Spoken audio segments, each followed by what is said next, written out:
Good evening, everyone, and welcome to this meeting of Woking Borough Council's Executive. I'm Stephen Conway. I'm the leader of the Council and Executive Member for Housing Partnerships and the Local Plan, and I'll be chairing the meeting.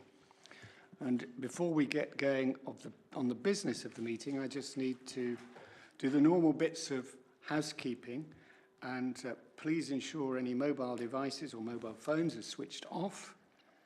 And if you're participating via Teams, when you're not speaking, please mute your microphones. And please also note the meeting is being webcast live. And I'm now going to just do some introductions. And I'm going to start with the officers of the council who are here supporting us this evening. And I'm going to start on my left-hand side, and that's with Matt Pope, who's the Executive Director of Children's, Adults and Public Health. Then we have George Framalico, who's the Director of Place and Growth.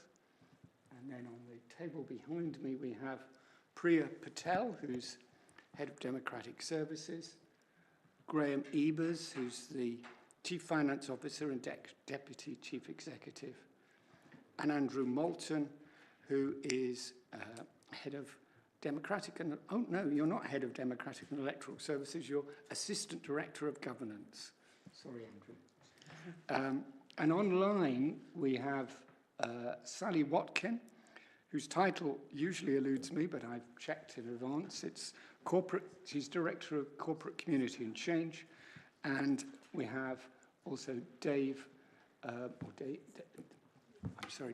Allen, who's Head of Comms.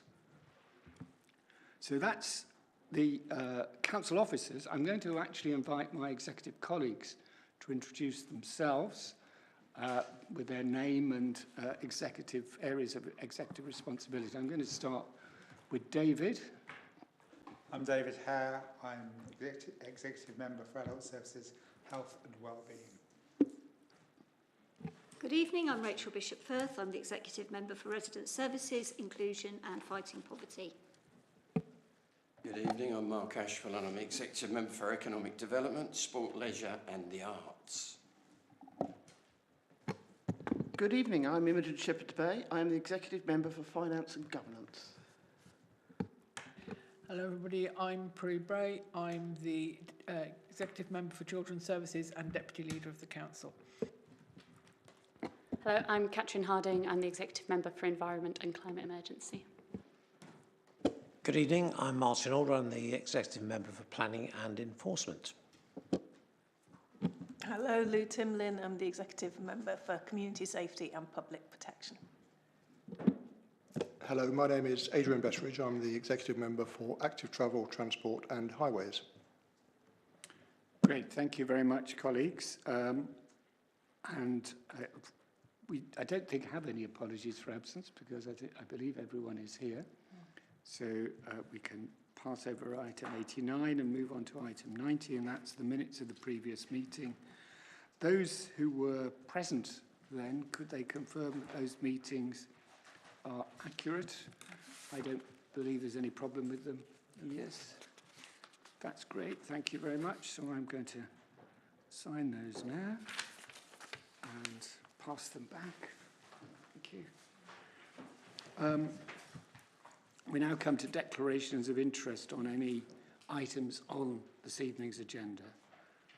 I don't believe there are any items coming up that require anyone to declare an interest, and no one else does either, so that's very good news. So we move on to item 92, which is a brief statement from me.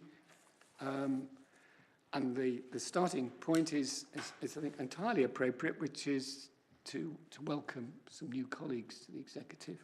This is the first executive meeting attended by Adrian Betteridge in his role as the new executive member for Active Travel, Transport and Highways, and by Lou Timlin, who's been appointed a new portfolio focusing on community safety and public protection.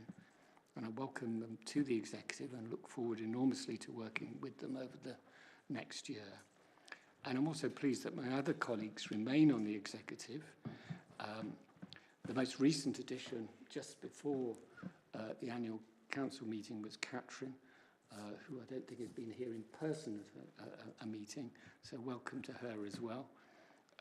But I think, from my perspective, to have such excellent colleagues is very, very encouraging, and I think you make an impressive team. I want to also take this opportunity to thank Mark and Prue for their work on the Forest of the Imagination project. And I wish to extend my thanks to all the officers in Rhiannon Hayes' team who devoted much time and effort to making the Forest of Imagination a great success. And also, I want to thank the small army of staff who volunteered to help at Dinton Pastures for the 4-day combination of many months' engagement with local schools. And if I'm going to list my thanks, I must also include the Forest of Imagination team from the University of Bath, on whose expertise we drew, and the Natural History Museum and the student volunteers from the University of Reading. I should have said Bath Spa, shouldn't I? Not Bath. They're two different institutions. Thank you for reminding me. So bringing together art and the environment, the Forest of the Imagination project has given real joy to many children, including the most disabled and disadvantaged in the borough, as well as countless families who visited Dinton over the last weekend. It's also provided children and adults from across the borough with the chance to learn how to release the creative talents that lie within each of us. And that, to me, has been a wonderful thing. The response of all those who took part has been overwhelmingly positive, and many messages of appreciation have been sent to the council via social media. The project was funded, as I'm sure everyone knows, by a grant from central government, and we look forward to reporting back on the success of the event and its legacy, both in terms of physical objects and, to my mind, much more importantly, partnerships forged or strengthened, and I don't think I exaggerate when I say lives enhanced. So thank you everyone involved. And that, you want to add something briefly? Yes. Just to highlight the magnificent Dinton Pastures team, because the two Gemmers and the Rangers were just unbelievable over those 4 days. I just wanted to do that. Well, thank you for that, Mark, because right. I didn't explicitly mention them in my list of thanks, so I'm glad you added that, because you're absolutely right. Okay, so if we can move on to the next item on our agenda, item 93 is public question time, and I don't believe we have any public questions. Is that right, Priya? That's correct. So we move on to 94, which is councillor question time. And I don't believe we have any questions for that either. So we can move on apace to item 95, which is domestic abuse strategy. Now this will, in the fullness of time, become a central part of Lou's area of responsibility, but Lou is only just been appointed to the executive, and the report has been allocated to me because in the period when Catherine was appointed, but this responsibility was hived off from her portfolio, I covered for this, so it's appropriate that I just speak to this one and introduce this. I think it's fairly unproblematic. Our domestic abuse strategy sets out the council's approach to tackling domestic abuse over the coming 3 years. And I'm sure everyone would agree that this is a scourge, domestic abuse, that most definitely does need to be tackled. It affects households of all backgrounds and takes many different forms, but there is one common denominator: misery for its victims. Domestic abuse, we might note, is one of the main causes of homelessness in the borough, as victims flee coercive relationships and find themselves without the means to pay for new accommodation.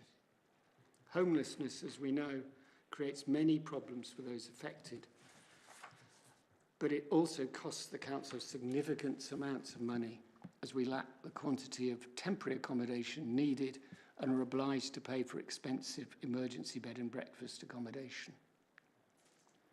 So compassion and sound finance both support the new domestic abuse strategy, with its emphasis on prevention and early intervention with the aim of avoiding family breakdown and homelessness, and the provision of safe accommodation when breakdown occurs. The draft domestic abuse strategy was considered by Community and Corporate Overview and Scrutiny Committee in March. It went through the committee with no substantive recommendations for changes. So it has been looked at critically by councillors and they are happy with it. And I hope that will weigh heavily in our deliberations. It remains only, I think, for me to thank Narinder Brar and the officers in the community safety team, and especially the author of this report, Karen Evans. Is there any councillor who wishes to say anything? Rachel and Lou. Rachel first. Super. Thank you very much, Stephen. I think this is an absolutely brilliant piece of work. I'd like to add my thanks to the officers who have worked on this. And I wanted to say a few words as the Executive Member for Inclusion. So Wokingham Borough recognises absolutely the problem of violence against women and girls. We are White Ribbon accredited. We have a multi-year plan to look at that problem.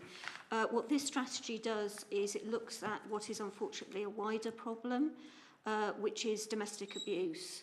And what I particularly wanted to highlight is how well it looks at the different groups that we have within Wokingham residents, and the needs of those particular groups. So men, for example, can absolutely be the victims, the survivors of domestic abuse, and they have particular needs.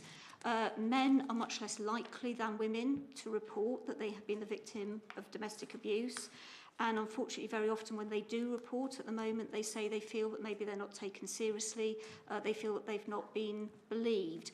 So it's particularly important that we take steps to ensure that men are included in all of our communications so that they do feel able to come forward and that they do feel that they are being taken seriously. Older people have particular needs, so for example, and this is just one aspect, they're more likely to be digitally excluded. So one of the suggestions in this report is that we need to make sure that we have printed materials available in community spaces to be able to reach older members of our community. People with disabilities, LGBTQ+ people, those living in poverty, all of those people, those groups have particular needs, very often barriers to being able to access help and to being able to access services such as refuges.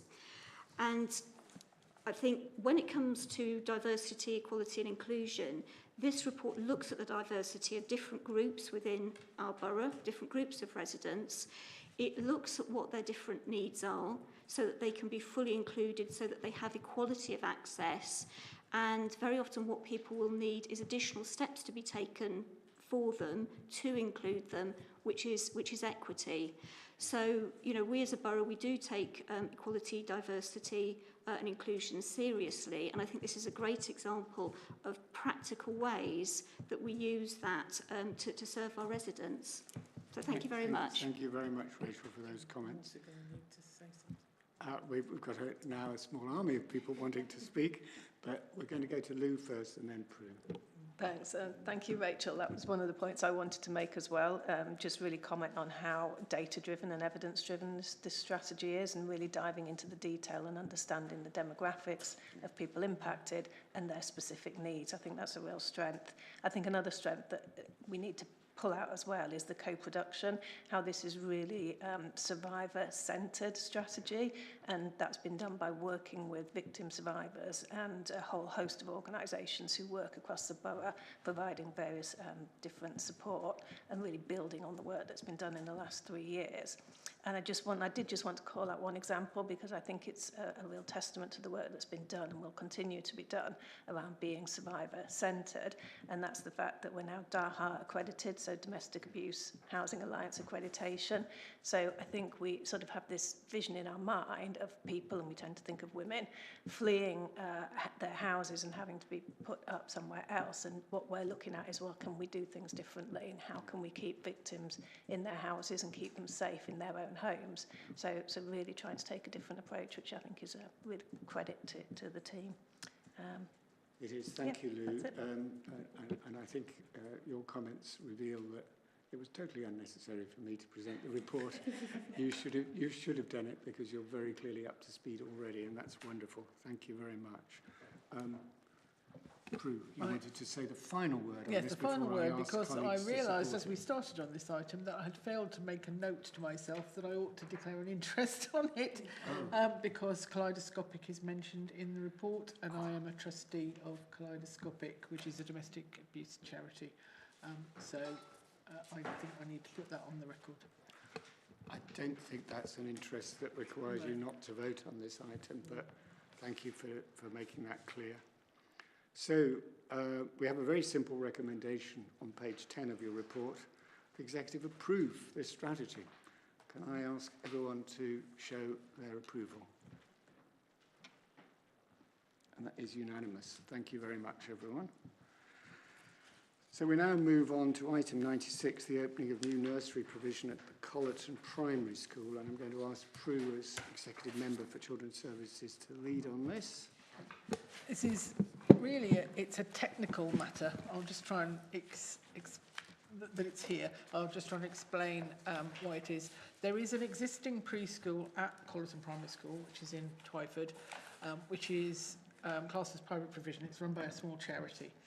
And the school and the charity have discussed how to do this better, and have come to an agreement it's better for the school to take over the running of the preschool.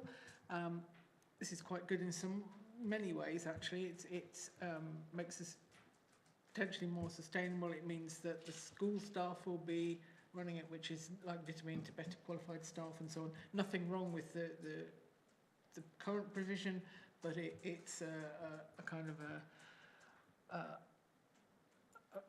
establishing it better, and it's also better for the school to have that on their own site, within their own control. But because they're taking it over, it's a change in the school's characteristics, and has to be registered, so they're changing their age range, and that's really what we have to approve, so that they can take them into the school formally. And there has been public consultation which is required on this kind of thing. It only finished comparatively recently, but there was nobody said anything, and so it's all fine, and we just need to prove it, and look forward to revision at Collerton, welcoming lots of children in September. Yes, the fundamental change is in the age of admission, isn't it? Yes. From existing 4 to 11 to 2 to 11.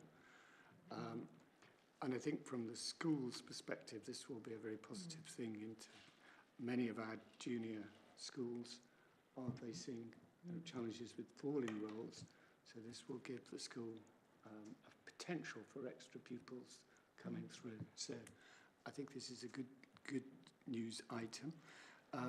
And the recommendation is on page 87 of your agenda, that we approve the change in age range at the Collerton School, Twyford, in exactly the way I've just described it, to enable the opening of a 52-place nursery provision.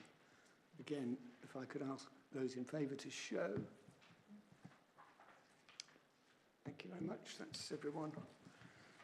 And if we now move on to item 97, SEND sufficiency statement, and this is back to Prue as Executive Member for Children's Services. So, this is, sorry, I'm just trying to find the right page. Remind me what page it's on. 87. No, No, sorry. 107. 107, thank you. This is the culmination of a lot of work. You will be familiar, those who were on the executive last year will know that we looked at school place planning generally, and this is the last piece in the jigsaw, which is about SEND places, both in special schools and in units attached to mainstream schools and other forms of SEND support as well. And the aim is that ultimately we will end up with a fully integrated school place planning process, which will include all aspects, mainstream and special educational needs. It's an assessment. If you read through it, you will see that there's some tables in it. One table, the first table, is the table of things we'd already thought that we needed to do. And then there's a second table which shows you the extra things that have come out of this extra analysis. It's really a gap analysis. It's not a commitment to do all these things because they have to go through the medium-term financial planning process. We have to make capital bids and revenue bids and so on. So it should be looked at as this is what we think in an ideal world we would like to achieve, and we will do our best to work towards it, and this will form the prioritisation of where we want to go.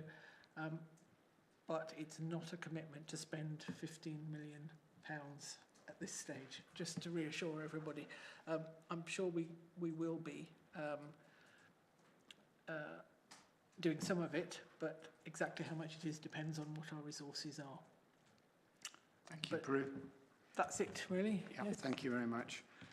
Are there any comments or questions? I see none.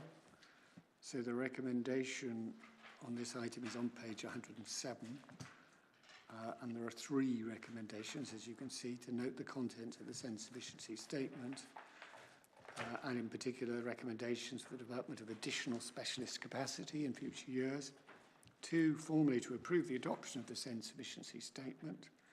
And 3, to note the capital requirements for delivery will form part of future medium-term financial plan considerations. That's the point that Prue was making in her presentation. So, those in favour of the recommendations?